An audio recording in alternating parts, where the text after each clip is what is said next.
I never thought I would be writing something like this, but I need to get this off my chest. My whole world has fallen apart in the span of a week.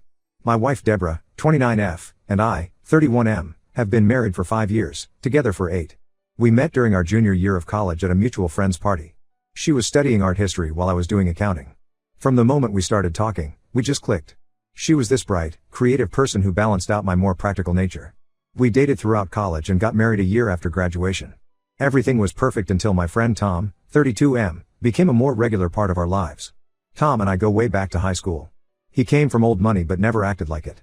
We bonded over video games and sports, and stayed close friends even when he went to an Ivy League school while I went to state college. After graduation, he started several tech companies that really took off. He became one of those Silicon Valley success stories you read about. Despite his success, Tom stayed the same down-to-earth guy. He would come over for our weekly game nights, bring takeout when Deborah was sick, and even helped me set up my home office when I started working more hours at my accounting firm. Deborah and Tom got along great, which made me happy since he was one of my closest friends. About 6 months ago, things started changing subtly. I had taken on several big clients at work, which meant longer hours and more stress. Deborah started complaining about feeling lonely and isolated. She had quit her job at the art gallery 3 months earlier because the pay was too low, and she was still looking for something new. Tom began coming over more frequently, especially when I was working late. I actually felt grateful that she had someone to talk to during this rough patch. Last week was our anniversary. I had been working crazy hours to finish a big project, but I managed to leave early to surprise Deborah. I had bought her favorite flowers and made reservations at the restaurant where we had our first date. When I got home around 4 p.m., I noticed Tom's Tesla parked a bit down the street. I thought maybe he was helping Deborah plan something for our anniversary since they had gotten close. I entered quietly, wanting to surprise them. That's when I heard voices coming from our bedroom upstairs. I walked up slowly, and through the partially open door, I could see them sitting on our bed. They didn't notice me. Deborah was telling Tom how she had never felt this kind of passion with anyone, including me. She talked about how his lifestyle would give her everything she had dreamed of, the ability to pursue her art without worrying about money, traveling the world, living in a house with an actual art studio instead of our small spare bedroom where she currently painted. I pushed the door open and they both jumped. Deborah started crying immediately, but Tom just sat there looking guilty. I told Tom to get out and never contact me again. He left without saying a word, like a coward. Deborah tried to explain through her tears, saying she had fallen out of love with me months ago and that Tom made her feel alive again. She complained about our middle-class lifestyle, about how she was tired of counting pennies while her college friends posted photos from exotic vacations on Instagram. I couldn't stand to hear anymore. I packed a bag and went to my sister Amy's, 34F, place. Amy has always been my protector since we were kids, even though she's only 3 years older. When I told her what happened, she immediately called our parents, thinking they would want to support me. That's when things got even more complicated.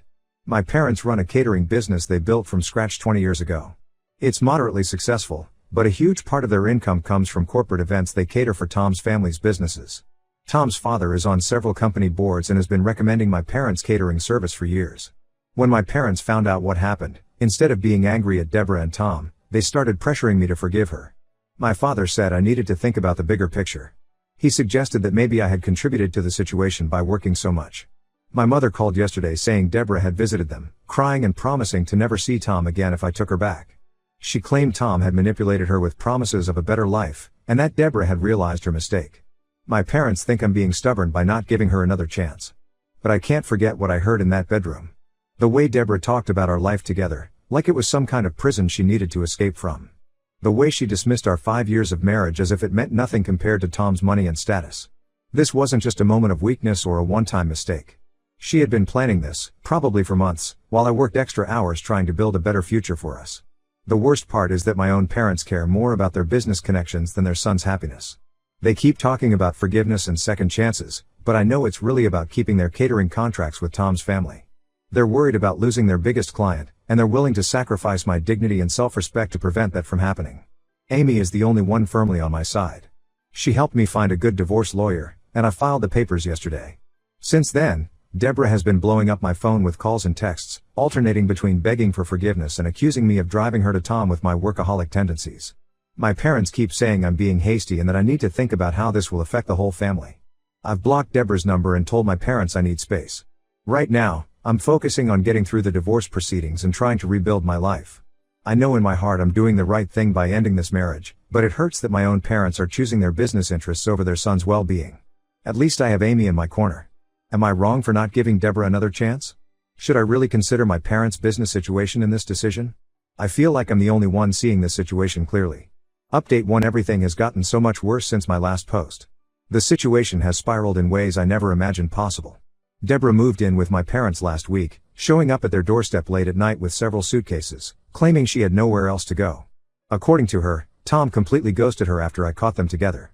She told my parents that when she went to his office to talk about their plans, his secretary wouldn't even let her in.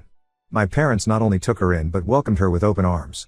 My mother actually called me the next morning to tell me how they needed to protect their future daughter-in-law during this difficult time. She said Deborah was distraught and clearly regretted her actions, and that as family, we needed to help her through this crisis. I couldn't believe what I was hearing. Through Amy, who still talks to our cousin Jenny, I found out that Deborah has been spreading a completely different version of events to everyone who will listen. In her story, Tom aggressively pursued her for months, showing up at our house when I was working late, sending her expensive gifts, and constantly telling her she deserved better than her life with me. She's claiming that my constant absence and workaholic tendencies left her vulnerable to his manipulation, and that she never meant for things to go as far as they did. But the worst revelation came when I finally sat down to go through our finances in detail. While checking our joint accounts, I discovered a pattern of large transfers dating back almost 4 months. The transfers were always under $5,000, probably to avoid raising red flags, but they added up to nearly $40,000 in total. All the money went to an account I had never seen before. I confronted Deborah about this through text, and her response left me stunned. She actually admitted that Tom had helped her set up a separate account for their future together. She tried to justify it by saying she was afraid to leave our marriage with nothing, and that Tom had convinced her she needed a safety net. She even had the audacity to say she had planned to pay it back eventually. What really got to me was finding out my parents knew about the money. Deborah had apparently confided in them about the account 2 weeks ago, after Tom disappeared. They said they advised her to return the money when she realized her mistake with Tom, but they never thought to tell me about it. They kept this information from me while simultaneously pressuring me to reconcile with her. I immediately contacted my lawyer and amended the divorce filing to include financial fraud. That's when Deborah pulled her biggest manipulation tactic yet. She told my parents she's pregnant. My mother called me crying hysterically, going on about how I needed to put aside my pride and think about my child. She said this baby was a sign that Deborah and I were meant to work things out. The timing made no sense though. I've been staying at Amy's for almost a month now, and Deborah herself admitted to being with Tom for months before I caught them. When Amy pointed this out to our mother, she just said stressed women often have irregular cycles and we shouldn't jump to conclusions. Just when I thought things couldn't get more complicated, I received a message on LinkedIn from Rachel, 30F, Tom's wife. Yes, his wife. Apparently, Deborah wasn't the first, not even close. Tom had a pattern of doing this with women from his social circle. He would befriend couples, wait until the husband was busy with work or traveling, then start pursuing the wife with promises of a luxurious life. Rachel had been gathering evidence for her own divorce proceedings and offered to share everything with me and my lawyer. Rachel told me about 3 other women before Deborah, all following the same pattern. Tom would help them set up secret bank accounts, promise them a future together, then completely ghost them when things got messy. She had emails, bank records, and even text messages proving his pattern of behavior. Despite all this evidence, my parents are still firmly on Deborah's side. They're calling her a young woman who made a mistake and is now carrying their grandchild. They've even offered to help her fight the divorce and pay for her lawyer. My father had the nerve to tell me that sometimes good things come from difficult situations, and that this baby could be our chance to start fresh as a family. I've decided to go completely no contact with my parents for now. I can't deal with their betrayal on top of everything else. Amy has been amazing through all of this, helping me document everything for the divorce proceedings and letting me stay in her guest room as long as I need. She's even helping me look for my own apartment, since it's clear this situation isn't going to resolve quickly. Update 2: The truth finally came out, and it's far worse than anything I could have imagined. Rachel shared all her evidence with my lawyer last week, and what we discovered was shocking. She had emails going back over a year showing that Tom and Deborah's affair wasn't some recent development or result of my long work hours. They had been methodically planning everything from the start. The emails showed how Tom coached Deborah on manipulating both me and my parents. He advised her to start complaining about loneliness and my work hours months before they planned to run away together. He told her to be especially nice to my parents and build a strong relationship with them, knowing their business depended on his family. There were even messages where they laughed about how naive I was, thinking Tom was just being a good friend by keeping Deborah company. After we discovered these emails, my lawyer pushed for Deborah to take a pregnancy test as part of the divorce proceedings. Just as I suspected, there was no baby. When the court ordered a medical examination, Deborah tried to claim she had miscarried due to the stress of the situation. But there were no medical records to support her ever being pregnant. The whole thing was another manipulation tactic, just like everything else. This was finally enough to make my parents stop defending her. My mother came to Amy's place crying, saying she couldn't believe Deborah would lie about something as serious as pregnancy. My father looked broken when he realized how thoroughly they had been played.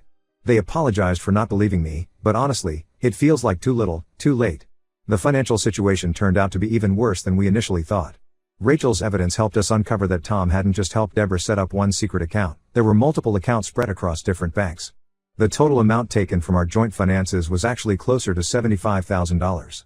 Deborah had been moving money around in small amounts for months, always keeping the transfers under $5,000 to avoid detection. My lawyer is confident we can recover most of the money, especially now that we have Rachel's documentation showing this was part of Tom's usual pattern. She had records of him doing the same thing with other women, helping them hide money from their husbands before disappearing and leaving them to deal with the fallout. But the biggest revelation came from Amy.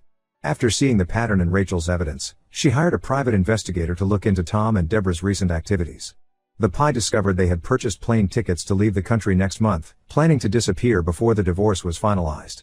They had it all mapped out. They would take the hidden money and start a new life somewhere else, leaving me to deal with the debt and drama they created. The PI also uncovered something that hit me particularly hard. Remember my grandmother's antique jewelry collection that Deborah claimed was stolen during a break-in last year? Turns out she had been quietly selling pieces to various pawn shops and antique dealers over the past 6 months. These were family heirlooms that had been in my family for generations. My grandmother had specifically left them to me in her will to give to my future daughter. Deborah knew how much they meant to me, but she sold them anyway. My parents have finally stopped trying to defend Deborah, but their business is suffering regardless. Rachel made sure Tom's family knew about his pattern of behavior, showing them proof of how he repeatedly used their business connections to manipulate people. Tom's family immediately cut all ties with my parents' catering service to avoid any association with the scandal.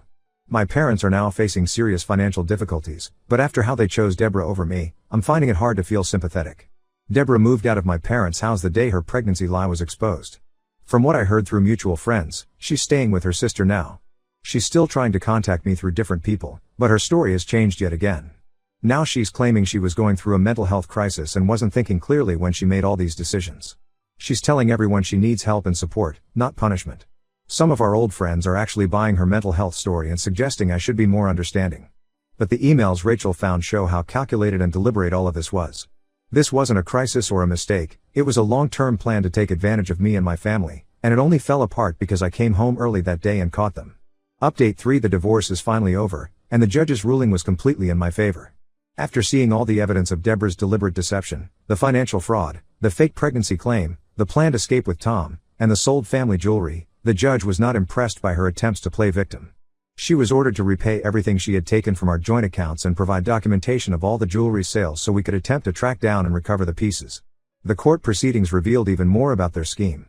Deborah had actually started selling the jewelry before the supposed break-in, carefully selecting pieces that I rarely looked at and wouldn't immediately notice were missing.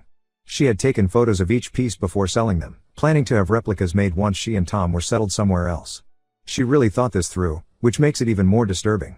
My lawyer managed to recover about 80% of the money from the hidden accounts. We also tracked down 3 pieces of my grandmother's jewelry through the PI's investigation. The rest were apparently sold to private buyers and might be impossible to recover. Deborah was ordered to pay the appraised value of the missing pieces, which added up to nearly $30,000. Tom's life has completely fallen apart, which gives me some satisfaction. Rachel's divorce case exposed his pattern of manipulation and fraud not just to his family but to his business partners as well. His companies are under investigation for financial irregularities. Apparently, he wasn't just helping women hide money from their husbands, he was also cooking his company books. Most of his wealthy friends and business connections have cut ties with him to avoid being associated with the scandal. Deborah tried to reconnect with Tom after the divorce was finalized, probably hoping his money would make up for everything she lost in the settlement. According to mutual friends, she showed up at his office again, but his new secretary had been warned about her and called security. Tom has blocked her number and even got a restraining order when she wouldn't stop trying to contact him.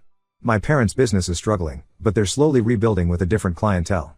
They've apologized multiple times and admitted they were wrong to choose their business connections over me.